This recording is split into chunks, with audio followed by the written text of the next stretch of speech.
রহমানের রাহিম। আজকে চলো রাষ্ট্র সংস্কার করি মিডিয়েশনের কনফারেন্স প্রোগ্রামের উপস্থিত প্রধান অতিথি জনাব মোহাম্মদ আনিসুর রহমান, ভারপ্রাপ্ত কর্মকর্তা বদলগাছি থানা নওগাঁ, সভাপতি অনিল ইসলাম, অ্যাডভোকেট মিডিয়েটর যুগ্ম সম্পাদক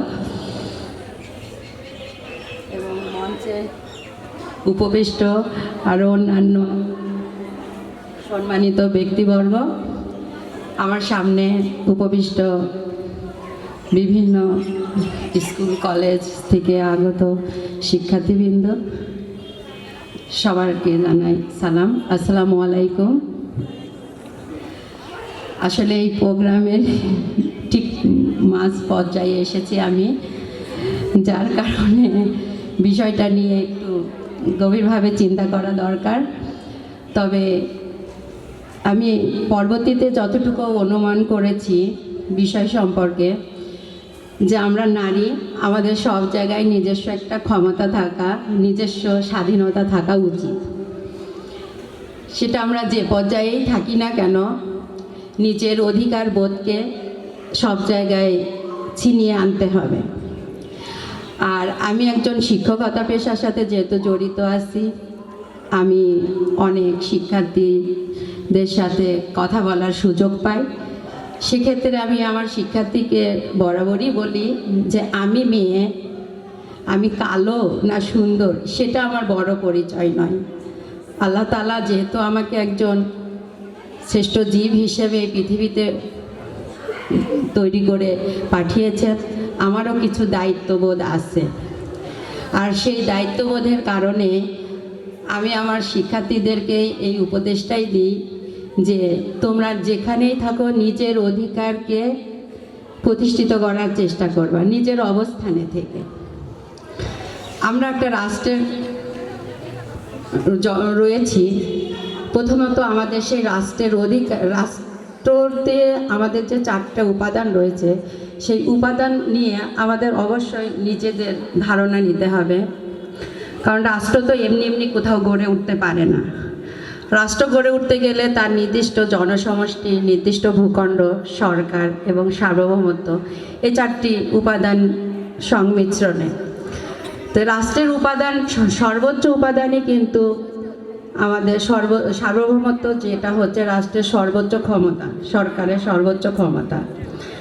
আর এই ক্ষমতার বলে আমরা যখন রাষ্ট্রে বসবাস করতেছি, তখন আমাকে একজন সুনাগরিক হিসেবে নিজের দায়িত্ব কর্তব্য রয়েছে।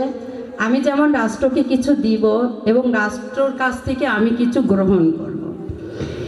এই দেওয়া নেওয়ার মধ্যেই আমার নিজের অধিকার বোধটাকে আমি প্রতিষ্ঠিত করব।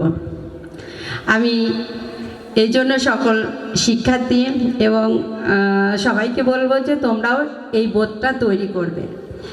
আর মঞ্চে উপবিষ্ট যারা আছেন, এই পেশাটাকে আমি ভীষণ শ্রদ্ধা করতাম।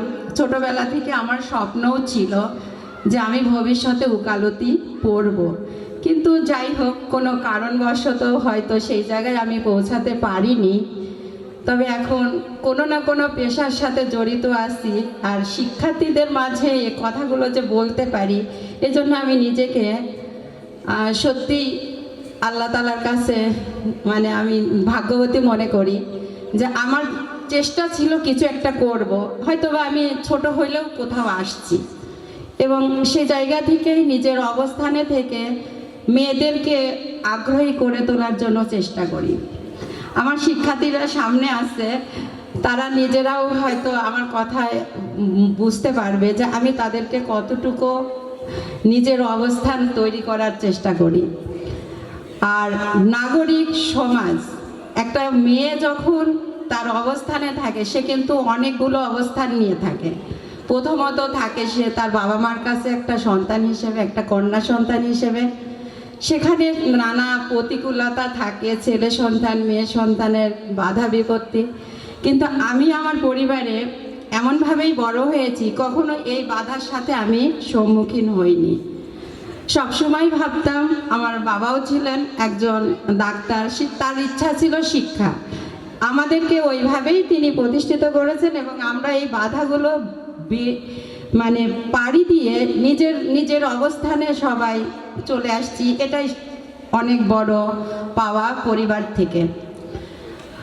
আর আমার দায়িত্ববোধে আমি যেহেতু আমার বাবার কাছ থেকে চলে এসেছি এখন আর একজনের ঘরে, সেই সংসারেও আমি চেষ্টা করি অন্যায়ের প্রতিবাদ করে নিজেকে ভালো পরামর্শে কিভাবে করা যায় সেটা। তারপরেও আমি যেহেতু একজন শিক্ষক, সেখানে আমার প্রতিষ্ঠানেও আমি চেষ্টা করি এবং সমাজে শিক্ষকদের উপর সমাজের অনেকেরই একটা সুন্দর বিশ্বাস আছে যে একজন শিক্ষকের কাছে গেলে আমি হয়তো একটা সুপরামর্শ পাবো।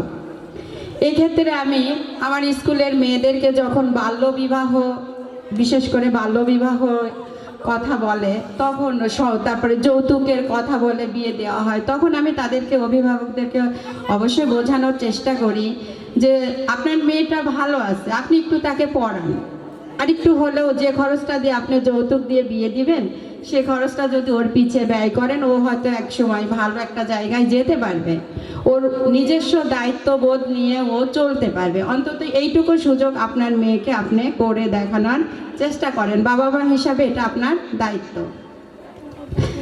তো সেই দৃষ্টিতে আমি মনে করি যে আমরা মেয়েরা যেখানে যে অবস্থাতেই থাকি না কেন, আমাদের প্রথমত রাষ্ট্রের সুনাগরিক হিসেবে নিজের দায়িত্ব এবং কর্তব্যবোধটাকে বুঝতে হবে এবং সেই অনুযায়ী অন্যায়ের প্রতিবাদ করে নিজেকে সবসময় সামনের দিকে এগিয়ে নিয়ে যেতে হবে। এ বলে আমি আমার বক্তব্য শেষ করছি। আসসালামু আলাইকুম।